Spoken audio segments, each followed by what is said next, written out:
एक लड़का था, नाम था आरव। छोटे से गांव में रहता था। घर की हालत बहुत अच्छी नहीं थी। पिता खेतों में मजदूरी करते थे और माँ दूसरों के घरों में झाड़ू पोछा।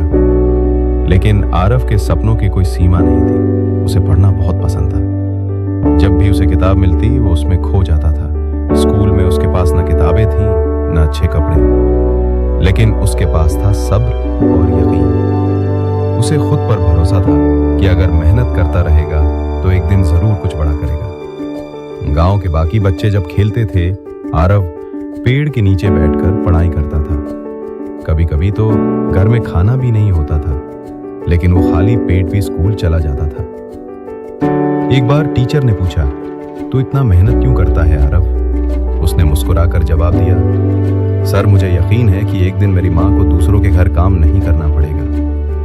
समय बीतता गया। 10वीं की परीक्षा आई। आरव ने रात रात भर पढ़ाई की।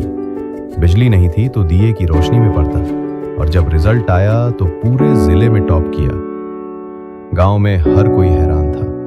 वो लड़का जो बिना जूते के स्कूल आता था, वो लड़का जिसने कभी शिकायत नहीं की, वो टॉपर बन गया। लेकिन असली लड़ाई अब शुरू हुई थी।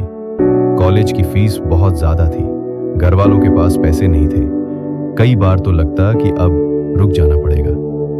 लेकिन माँ ने अपने गहने बेच दिए और बाप ने खेत गिरवी रख दिया, सिर्फ इसलिए कि उनके बेटे का सपना टूट ना जाए। आरव ने हर एक मौके को जिया। वो सिर्फ पढ़ता नहीं था, वो हर चीज को सीखने की कोशिश करता। क्लास में सबसे ज्यादा सवाल वही पूछता। खाली समय में लाइब्रेरी में बैठकर किताबें पढ़ता।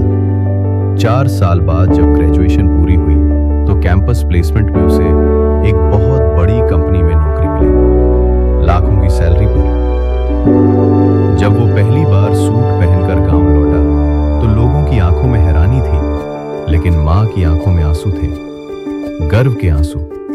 वो घर जो कभी टूटी दीवारों वाला था, अब पक्का बन चुका था। माँ अब किसी के घर काम नहीं करती थी। पिता अब मजदूर नहीं थे। एक दिन किसी ने आरव से पूछा, तूने ये सब कैसे कर लिया? तो उसने जवाब दिया, 2 चीजें थीं जो मैंने कभी नहीं छोड़ी, सब्र और यकीन। यही मेरी सबसे बड़ी ताकत थी।